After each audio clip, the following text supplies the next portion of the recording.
2-2.5 કલાકે બહુ ભયંકર સાયક્લોન આવ્યું હતું, વાવાઝોડાની અંદર અમારે ત્યાં એક આ મકાન ધરાશાય થયું છે. મકાન ધરાશાય થતાં એ ઘરની અંદર એક નાની બાળકી સૂતી હતી, એ નાની બાળકીનું કરુણ મોત થયું છે. આ પરિવાર અંદર હતો અને એકદમ વાવાઝોડું આવવાથી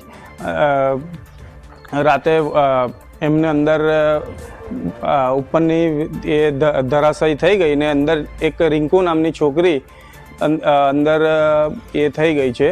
તો અમે ગ્રામજનોએ પ્રયાસ કર્યો કાઢવાનો, તો એને કાઢતાને સિવિલમાં રિફર કરી, પણ રિફર કરતાં એનું મૃત્યુ થયેલું છે. તો અમારી તંત્રને માંગ છે કે એમને કોઈ સહાય મળે. અમારે ગ્રામજનોની એટલી જ માંગ છે કે આ જે કુટુંબ પર જે ઘટના બની છે એ વહેલામાં વહેલી તકે એને મદદ થાય તંત્ર દ્વારા અને સહાય થાય, એ જ અમે બધું ઈચ્છીએ છીએ. આમ તો તલાટી અને સરપંચ અહીંયા મુલાકાત લઈ ગયા છે, પણ એક હમણાં આશ્વાસન આપીને તો ગયા છે કુટુંબને કે જે અમારી બનશે એટલે અમે કોશિશ કરીશું.